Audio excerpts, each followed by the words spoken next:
पहले सर से मिलने आती थी तो सर चाय का भी नहीं पूछते थे और हम नाश्ता भी करवाते हैं बिठा के। और निर्माण आईएएस आपकी जर्नी में कितना सहयोगी रहा? कि पीएससी कोई रेस नहीं है कि आप दौड़ लिए और सबसे फर्स्ट आ गए, तो ये एक मैराथन है, एक लाइन है फिक्स, उसको बस पार करके जाना है। भारती, प्रारंभिक परीक्षा जो है उसके लिए आपने क्या रणनीति अपनाई थी? मेरे हिसाब से नेगेटिव मार्किंग अच्छी साबित होगी। निर्माण से मैंने मेंस की टेस्ट सीरीज भी दी है यहाँ, और इंटरव्यू में भी संजय सर की मुख्य भूमिका रही है, क्योंकि मैं कभी भी रात में भी लेट तक आई हूँ तब भी संजय सर ने मुझे हमेशा गाइड किया है। वहाँ निर्माण की बुक्स में जो समग्रता है वो सबसे ज़्यादा मुझे अच्छी लगती है। नमस्कार दोस्तों, निर्माण आईएएस के YouTube चैनल में आपका स्वागत है। मध्य प्रदेश लोक सेवा आयोग की राज्य सेवा परीक्षा 2023 का रिजल्ट जो है जारी हो चुका है, और उस रिजल्ट में जो भी बच्चे सिलेक्ट हुए हैं, जो अन्य अभ्यर्थी हैं, वो हमेशा से ही ये सवाल करते हैं कि उन्होंने क्या कुछ अलग किया या किस तरीके से अपनी तैयारी की। तो आज हम उन्हीं सिलेक्टेड अभ्यर्थी में से एक अभ्यर्थी से बात करेंगे इस शो में, ताकि हम उनकी रणनीति को जान सकें, उनकी स्ट्रेटजी को पूरी तरीके से जान सकें, और क्या राज्य सेवा परीक्षा के दौरान हमें नहीं करना है, इस पर भी हम चर्चा करेंगे, क्योंकि ये एक बहुत बड़ा मुद्दा आपके लिए होता है। और अभी जब से नया नोटिफिकेशन आया है और नेगेटिव मार्किंग आई है, तब से लेकर भी अभ्यर्थियों के मन में तरह तरह के सवाल और असमंजस की स्थिति बन रही है, उस पर भी हम बात करेंगे। और चूंकि ये सिलेक्टेड अभ्यर्थी हैं, तो हमें और आपको, जो अभ्यर्थी अब तैयारी कर रहे हैं, इनकी बात को आप लोग जरूर ध्यान से सुनिएगा और इनकी स्ट्रेटजी में फॉलो करने की कोशिश करिएगा। मैं ये नहीं कहता हूं कि शब्दशः आप इनकी स्ट्रेटजी को फॉलो करें, लेकिन इनकी स्ट्रेटजी में क्या आपके लिए लाभदायक चीज हो सकती है, वो आपको इस शो के दौरान देखना है। तो पूरे शो के दौरान आपको बने रहना है। भारती जी, स्वागत है आपका निर्माण आईएएस में। Thank you sir. Bharti ji, सबसे पहले तो मैं बधाई देना चाहूंगा कि आपका फाइनली सिलेक्शन हुआ। सबसे पहले मैं ये जानना चाहूंगा कि सिविल सेवा में आने की प्रेरणा जो है ये आपको कैसे मिली? सर, मैं बताना चाहूँगी कि मेरे जो पिताजी हैं वो भी टीचर हैं, और मैंने उन्हें देखा है कार्य करते हुए, उनकी कार्यशैली को।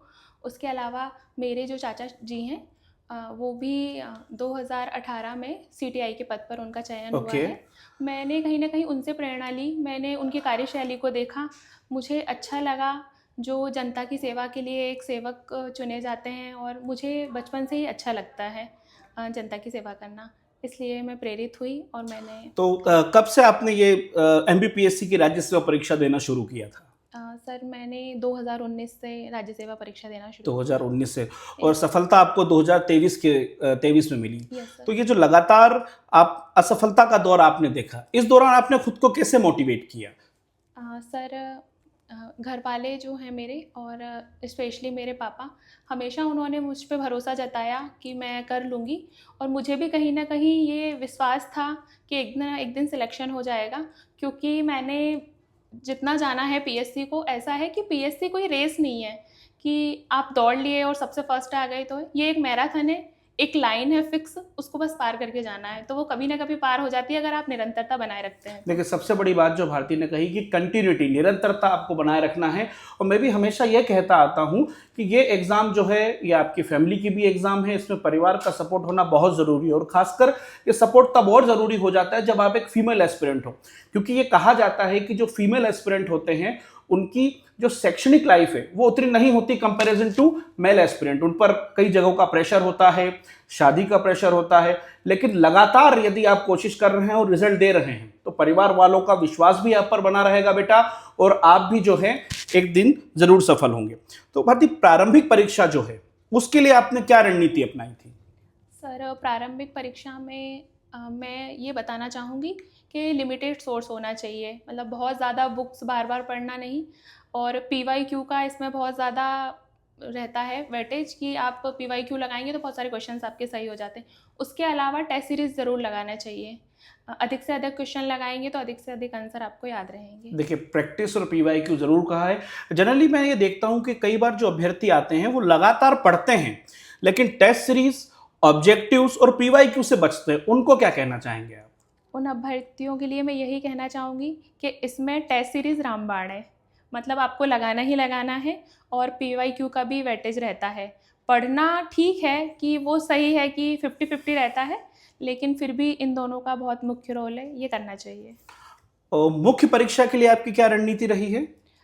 मुख्य परीक्षा के लिए सबसे पहले मैं कहूँगी कि बुक से ना दे के बुक से पहले ही हमें सिनॉप्सिस बना लेना चाहिए, ताकि एग्ज़ाम के दौरान बहुत ज़्यादा प्रेशर क्रिएट ना हो। उसके अलावा सर मैं ये कहूँगी कि आंसर राइटिंग डेली करना चाहिए। ये दोनों एक मतलब मुख्य बातें हैं।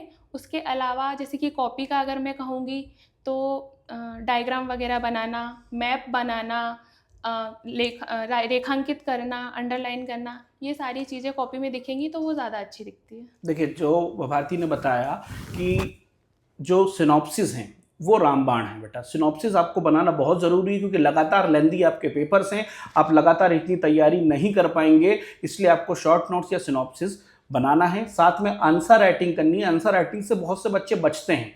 अगर आप आंसर राइटिंग नहीं कर रहे हैं तो आप यकीन मानिए वहाँ पर आपका पेपर भी पूरा नहीं होगा, और अगर पेपर पूरा नहीं हुआ तो ये फुल गारंटी है कि आपको इंटरव्यू कॉल नहीं आने वाला। पेपर पूरा करना बहुत ज़रूरी हो जाता है। बाकी जो बच्चे हैं वो सिनॉप्सिस को लेकर बड़ा कंफ्यूज हो जाते हैं कि आखिर सिनॉप्सिस होता क्या और कैसे बनाते हैं, क्योंकि कई बार जब बच्चे सिनॉप्सिस बनाने के लिए जाते हैं तो वो फिर से एक प्रकार से लॉन्ग नोट्स बना लेते हैं। तो कैसे सिनॉप्सिस बनाए जाएं, थोड़ा सा ये बताएं बच्चों को। सर सिनॉप्सिस के लिए मैं ये कहूँगी कि एक बार पहले जिस बुक से आप बना रहे हो उसकी अच्छे से रीडिंग करना चाहिए, ताकि आपको समझ में आए कि उसमें क्या ज़्यादा वेटेज है, ज़्यादा क्या सही है और कौन सी चीज़ें हैं जिनको हम हटा सकते हैं।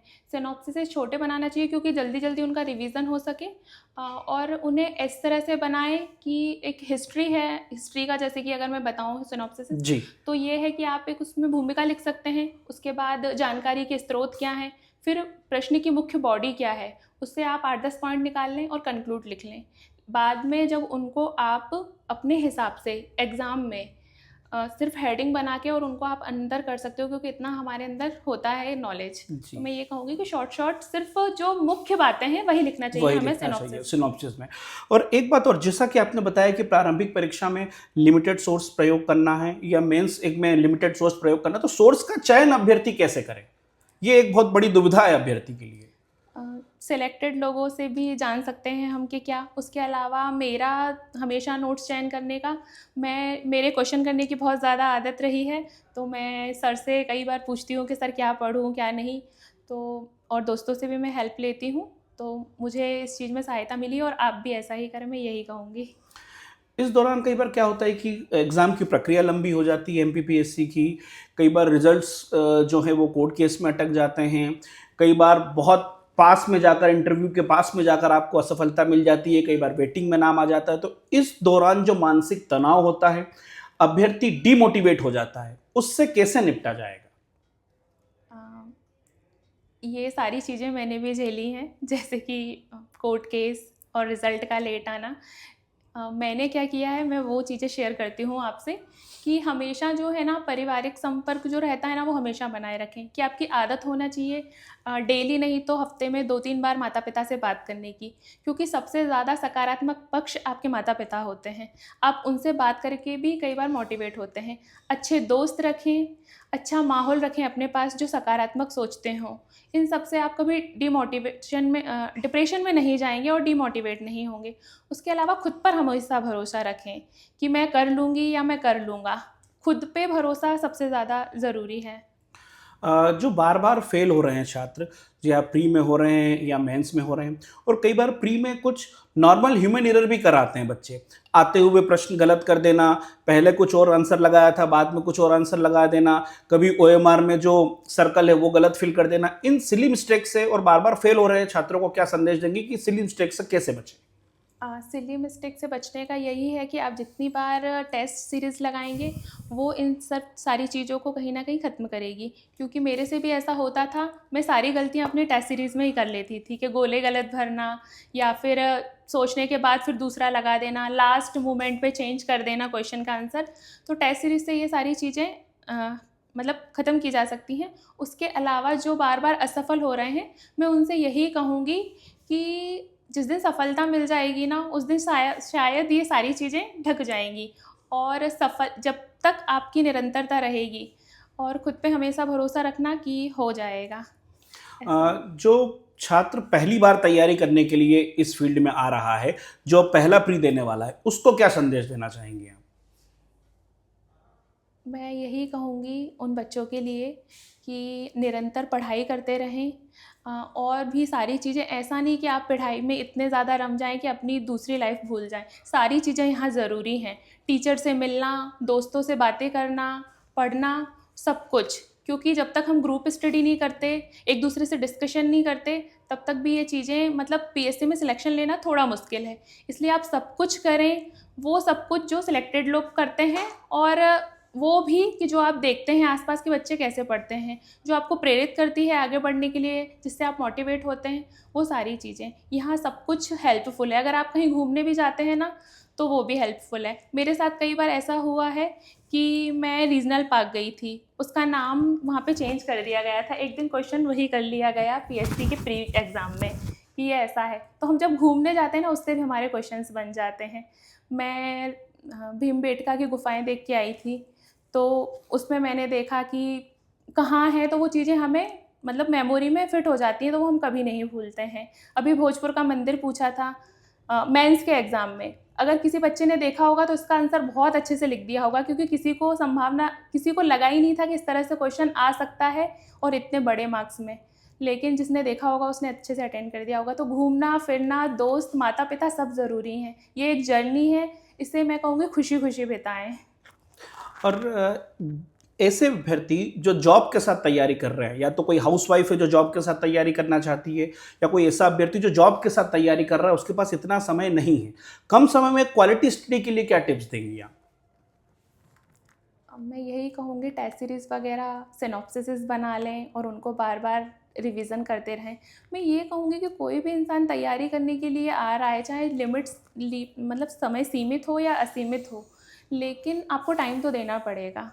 रात में जग के पढ़ाई कर सकते हैं वो लोग, थोड़ा टाइम मैनेज करके। जैसे कि मैं कभी ट्रैवल करती हूँ तो मोबाइल से पढ़ती हूँ, तो इस तरह से कि आप ट्रैवल वगैरह में हैं या फिर ऑफिस में बैठे हैं, फ्री हैं, तब पढ़ाई कर सकते हैं। हाउसवाइफ भी ऐसा कर सकती है कि खाना बनाते बनाते वीडियो लगा के सुन रहे हैं, क्योंकि मैं भी अक्सर खाना बनाते वक्त वीडियोस चलाती हूँ सर के। और ऐसी गांव और कस्बे की बच्चियां जो, मान के चलिए आप जहाँ से आती हैं, मान के चलिए आप अगर रतलाम से आती हैं, रतलाम के छोटे किसी कस्बे से आती हैं, तो वहाँ की कस्बे की या गांव की छोटी बच्चियाँ जो अब 12वीं पास कर चुकी हैं या ग्रेजुएशन कर चुकी हैं, वो अगर भारती को देख के तैयारी करना आना चाहती हैं, तो उनके लिए क्या संदेश देना चाहेंगे जो गाँव व कस्बे की बच्चियाँ आना चाहती हैं तैयारी के लिए? मैं खुद भी एक छोटे से गांव से हूँ, तो मैं उनको यही संदेश दूंगी कि खुद पर हमेशा विश्वास रखें, और यहाँ सिलेक्शन सबका हो जाता है। एक बात जो सर ने पूछी भी नहीं, फिर भी मैं शेयर करना चाहूँगी कि मैं बहुत ही एवरेज स्टूडेंट रही हूँ। 10th में मेरे 47% हैं और 12th में मेरे 51% है। इवन ये सारे परसेंटेज देख के कई बार मुझे, जैसे कि डेफ देखते थे तो बहुत सारे लोगों ने बोला कि नहीं होगा, बहुत कम परसेंटेज है। लेकिन मेरा विश्वास था खुद पे, और उससे भी ज़्यादा मेरे माता पिता को मुझ पे विश्वास था कि मैं कर लूँगी, और मैंने करके दिखाया है। तो परसेंटेज कम होना, गांव का होना, आप बोल नहीं पाते, ये सारी चीज़ें हैं, हम सब सीख जाते हैं। हम अगर मेहनत करते हैं तो सारी चीज़ें सीख जाते हैं, और आप भी सीख जाएंगे। अगर आप आना चाहते हैं तो बिल्कुल आ सकते हैं। और ऐसे अभ्यर्थी जो अभी 12th पास कर रहे हैं और 12th पास के बाद 3 साल हैं उनके पास, ग्रेजुएशन के साथ ही वो तैयारी शुरू करना चाहते हैं, तो उनके लिए क्या है कि किस प्रकार अपनी तैयारी शुरू करें? इनके पास 3 साल है, अभी ग्रेजुएशन के बाद वो देना चाहते हैं, लेकिन तैयारी 12th के बाद से ही शुरू करना चाहते हैं, तो उन्हें क्या कहेंगे हम? मैं एक अच्छी एडवाइस देना चाहूँगी कि आप आर्ट्स से बीए ले सकते हैं, ये स्ट्रीम, क्योंकि सिविल सेवा में इसका काफ़ी वेटेज है। और आप सिनॉप्सिस बना के रख सकते हैं, आप सिलेबस पे अपनी कमांड अच्छी बना सकते हैं इन 3 सालों में। और कोचिंग भी ज्वाइन कर सकते हैं, जैसे कि कहीं भी कोचिंग ज्वाइन करें आप किसी भी शहर में, वहीं से बीए कर लें, तो आपको ज़्यादा बेनिफिट रहेगा। और ये ज़्यादा अच्छा रहेगा कि आप 12th के बाद ही आना चाहते हैं, क्योंकि इससे सिलेक्शन की जल्दी हो जाएगा सिलेक्शन की, और इसमें संभावना भी ज़्यादा रहेगी क्योंकि आपने सब कुछ बीए में पढ़ चुके होंगे। और एक जो बहुत मस्ट क्वेश्चन आता है अभ्यर्थी के मन में कि पहले प्री पढ़नी चाहिए या मेंस पढ़नी चाहिए, या दोनों को साथ में लेकर चलना चाहिए, ये बहुत बहुत लगातार एक प्रश्न आता है अभ्यर्थी के मन में, इसके बारे में आप क्या कहेंगी? मैं इसके बारे में इतना ही बताऊंगी कि प्री और मेंस दो अलग चीज़ें नहीं हैं, दोनों एक ही हैं। हम मेंस पढ़ते हैं उसमें भी प्री की तैयारी होती है, और हम प्री पढ़ते हैं उसमें भी मेंस की तैयारी होती है। दोनों को साथ लेके चलें, लेकिन जब एग्ज़ाम पास में हो, जैसे कि प्री का पास में है, एग्ज़ाम 2 महीने ही रहे हैं, तो फिर करंट अफेयर पे ज़्यादा कमांड और रटने वाली चीज़ भी थोड़ी बहुत होना चाहिए, क्योंकि सारी चीज़ें समझ के नहीं की जा सकती। तो 2 महीने पहले प्री के आपको प्री पे पूरी तरह से शिफ्ट होना चाहिए कि सिर्फ फैक्ट ही याद कर रहे हैं आप। इस तरह से तैयारी की जा सकती है, लेकिन शुरू से ही प्री को लेके चलना ऐसा नहीं है, क्योंकि फिर समय कम बचता है तो मेंस में थोड़ी दिक्कत आती है। इसलिए मेंस और प्री दोनों को साथ लेके चलना चाहिए। और जनरली जो गांव और कस्बे से बच्चे आते हैं, देखा जाता है कि प्री और मेंस में अच्छा स्कोर करने के बाद इंटरव्यू में वो थोड़ा सा हेजिटेशन फील करते हैं, थोड़ा सा बंधा हुआ फील करते हैं। तो इंटरव्यू के दौरान उन्हें क्या करना चाहिए और आपने इंटरव्यू की तैयारी कैसे की? मेरे साथ ऐसा है कि मैं मॉक प्रैक्टिस के लिए जाती थी, तो मुझे जो भी नेगेटिव रिव्यू देते थे उससे मैंने धीरे धीरे सुधार किया है। जैसे कि मैं आई कांटेक्ट अच्छे से नहीं कर पाती थी, तो फिर मैं घर जाके मिरर प्रैक्टिस करती थी। और बोलने के लिए ऐसा है कि मैं अपने दोस्तों के सामने पहले अपनी हेजिटेशन ख़त्म की, कि उनको पहले मैं मॉक टेस्ट दिया करती थी, फिर कोचिंग्स में जाती थी। और धीरे धीरे जब मैं बार बार प्रयास करती थी तो फिर मुझे लगा कि ठीक हैं चीज़ें, और आज आपके सामने हूँ तो कुछ बोलने की ज़रूरत। और एक और भ्रांति और भ्रम जो है वो बाबाओं के द्वारा, मठाधीशों के द्वारा फैला दिया जाता है कि वहाँ इंटरव्यू में बहुत ज़्यादा जो है वो हॉन्टेड टाइप का माहौल होता है, बहुत डरावना माहौल होता है, बहुत ग्रिल करते हैं वो। तो क्या आपको ऐसा लगता है कि इंटरव्यू में ऐसा माहौल होता है, और अगर ऐसा है तो आपने आत्मविश्वास कैसे बनाए रखा? इस थोड़ा सा सत्यता बताएं इसकी मुझे। मुझे ऐसा नहीं लगा। मैंने 3 इंटरव्यू दिए हैं। मुझे लगा बहुत पोलाइट रहते हैं और बहुत ही अच्छा माहौल रहता है। जैसे घर में आप अपने पिता के साथ जैसा महसूस करते हैं, उसी तरह से बोर्ड रहता है। वहाँ पे सब आपसे बहुत अच्छे से पेश आते हैं। इवन हम कोचिंग्स में जाते हैं तो इतना अच्छा माहौल नहीं भी हो, लेकिन वहाँ का माहौल बहुत अच्छा रहता है। आपको नहीं भी आता है तब भी वो क्वेश्चन चेंज कर देते हैं। बीच में अगर आपको डर लग रहा है तो वो पानी का भी पूछते हैं। ऐसा मेरे साथ भी एक बार हुआ है। और वहाँ इतना डर नहीं लगता जितना कि कोचिंग्स पे लगता है। वहाँ का माहौल बहुत अच्छा रहता है, बिल्कुल ना डरें। और जो अभी जो वर्तमान में जो नोटिफिकेशन आया है उसमें ये देखा जा रहा है कि एक बहुत बड़ा चेंज एमपीपीएससी ने किया है, नेगेटिव मार्किंग आ गई है। उसमें बच्चों को लेके असमंजस की स्थिति, कुछ बच्चे अच्छा भी मान रहे हैं, कुछ बहुत डर रहे हैं, कुछ तो छोड़ने की भी बातें कर रहे हैं एमपीपीएससी। उनको क्या संदेश देना चाहेंगे कि नेगेटिव मार्किंग को कैसे टैकल करें वो? मैं अपनी तरफ से कहूँ तो नेगेटिव मार्किंग एक वरदान है उन बच्चों के लिए जो सीरियसली तैयारी कर रहे हैं। क्योंकि पहले ऐसा भी होता था कि एक बच्चा जो सीरियस पढ़ रहा है उसके 1-2 तुक्के नहीं लगे तो वो बाहर हो जाता था, बिल्कुल। और जो सीरियस नहीं पढ़ रहे हैं वो भी अंदर आ जाते थे, और मेंस में फिर वो बाहर होते थे। तो कहीं ना कहीं एक सीट मतलब ख़राब होती थी। लेकिन अब ये है कि जो अच्छे से पढ़ेंगे, जो अच्छे से मेहनत करेंगे, वही अंदर हो पाएंगे। मेरे हिसाब से नेगेटिव मार्किंग अच्छी साबित होगी। और एक और सवाल मेरा कि एमपीपीएससी में चयन के लिए क्या नहीं करना चाहिए और किन चीज़ों से बचना चाहिए? एमपीपीएससी में मैं यही कहूँगी कि बहुत ज़्यादा सोर्सेज ना रखें आप, कि एक ही सब्जेक्ट की आपके पास 10-10 बुक हैं, क्योंकि उसमें ऐसा है कि भटकाव आता है, तो फिर दिक्कतें होती हैं। उसके अलावा हर किसी को फॉलो ना करें कि पास वाला ऐसा कर रहा है तो हम उसको जैसे फॉलो करें। एक तर्क के साथ हमेशा चीज़ें फॉलो करें। आप 10 टीचर से पूछें, उसके बाद चीज़ें फॉलो करें। इस तरह का होना चाहिए, तो फिर भटकाव नहीं रहेगा। हर ग्रुप में देखा जाता है कि कुछ ना कुछ नकारात्मक लोग भी होते हैं जो आपको डिमोटिवेट करते हैं। तो नकारात्मक लोगों से कैसे बचा जाए, कैसे उनसे दूरी बनाए रखें? उन्हें नज़रअंदाज कर सकते हैं, क्योंकि मेरे साथ भी ऐसा है कि बहुत सारे नकारात्मक लोग आसपास रहते हैं। उन्हें नज़रअंदाज कर सकते हैं, इससे ज़्यादा क्या ही करेंगे। और अंतिम सवाल मेरा आपसे ये रहेगा कि ऐसे बच्चे जो लगातार ये कह रहे हैं कि पीएससी में चयन बिल्कुल असंभव है, हमारा मीडियम इसमें एक आड़े आता है, तो क्या मीडियम इसमें कोई महत्वपूर्ण भूमिका निभाता है सिलेक्शन में? ऐसा तो नहीं कहूँगी मैं, लेकिन ये कहूँगी कि हाँ, स्पीड का थोड़ा रोल रहता है कि इंग्लिश मीडियम वाले बच्चों की स्पीड थोड़ी अच्छी रहती है और हिंदी मीडियम वाले थोड़ा धीमा लिख पाते हैं, क्योंकि हमें अक्षरों के ऊपर लाइन भी बनानी रहती है। जी। लेकिन जब आप बार बार प्रयास करते हैं तो आपकी स्पीड भी सही हो जाती है। मीडियम का इतना बड़ा मुद्दा नहीं है, क्योंकि हम देखते हैं रिजल्ट्स में हिंदी मीडियम और इंग्लिश मीडियम दोनों ही बच्चों के सिलेक्शन हो रहे हैं। एक अंतिम सवाल मेरा कि आपके सिलेक्शन के पहले और सिलेक्शन के तुरंत बाद लाइफ में क्या चेंजेस देखे आपने, क्या परिवर्तन आया आपके जीवन में? ऐसा कोई मुख्य मतलब बदलाव तो मुझे महसूस नहीं हुआ, लेकिन हाँ, ये कहूँगी कि मेरी ज़िंदगी में कुछ बदलाव हुआ ना हो, लेकिन लोगों के देखने का तरीका जो है वो थोड़ा चेंज दिखता है आज। कि पहले सर से मिलने आती थी तो सर चाय का भी नहीं पूछते थे और हम नाश्ता भी करवाते हैं बिठा के। और निर्माण आईएएस आपकी जर्नी में कितना सहयोगी रहा आपके लिए?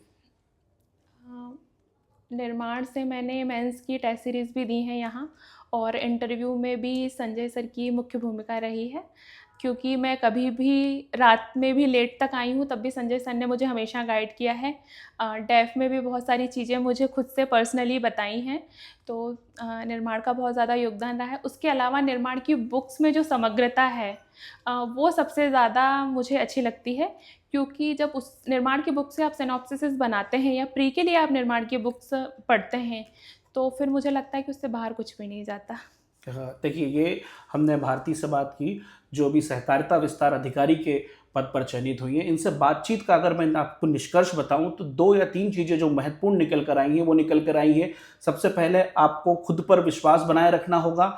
अगर आप खुद पर विश्वास बनाए रखेंगे तो आपकी फैमिली का भी आप पर विश्वास बना रहेगा। दूसरा, आपको लगातार निरंतरता बनाए रखनी है आपके प्रदर्शन में। लगातार जब आप PYQs ऑब्जेक्टिव की प्रैक्टिस लगातार करेंगे तो जो निरंतरता बनी रहेगी वही आपकी सफलता में सहायक सिद्ध होगी, जो भारती की जर्नी में भी आपको देखने को मिली है।